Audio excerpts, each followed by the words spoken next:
और इसी बीच एक और बड़ी खबर बता दें, देश में जाति गणना को लेकर केंद्रीय मंत्री और अपना दल की राष्ट्रीय अध्यक्ष अनुप्रिया पटेल का कहना है कि देश में जाति जनगणना होनी चाहिए, जिससे कि देश में सभी जाति के लोगों का एक समान विकास हो। जातीय जनगणना को लेकर अनुप्रिया पटेल से खास बातचीत की न्यूज़ 24 में।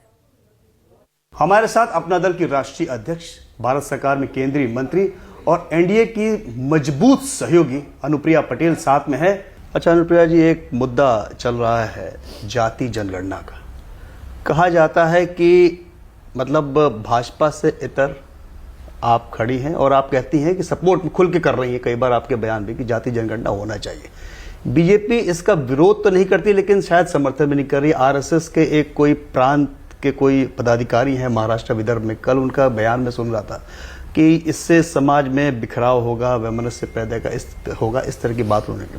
तो जाति जनगणना पर आपका रुख क्या है, क्यों जरूरी है? देखिए, मेरी पार्टी अपना दल का पक्ष मैं स्पष्ट रूप से हर मंच पे कह चुकी हूं।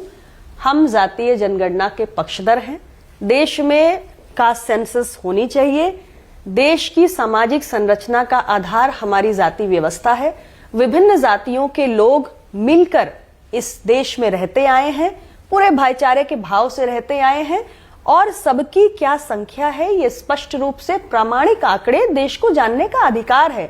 और उसके बाद हमारे विकास की मुख्य धारा में कौन से ऐसे हमारे समाज की जातियां हैं, कौन से ऐसे वर्ग हैं जो पीछे छूट गए हैं, सरकारी योजनाओं को उनके अनुरूप हमें ढालने की भी आवश्यकता है। मैं तो स्पष्ट रूप से इस बात को कह रही हूं। जैसे हमारी अलग अलग भाषाएं हैं, फिर भी हमारे उन भाषाओं के बीच में देश की एकता है। हमारा अलग अलग खान पान, रहन सहन, परंपराएं, संस्कृति, तीज त्योहार, इतनी विविधताओं के बीच एकता है, तो अलग अलग जातियों के बीच में भी एकता है। और इसलिए यदि कोई भी व्यक्ति ये बात कहता है कि जातीय जनगणना होने से देश खंडित हो जाएगा, तो मैं इससे सहमत नहीं हूं।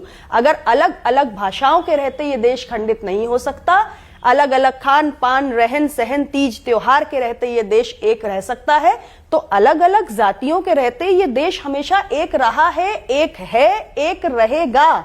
और हमें उन दबी कुचली जातियों के साथ यदि न्याय करना है, तो हमें उनकी स्पष्ट जो आंकड़े हैं वो देश के सामने लाने चाहिए।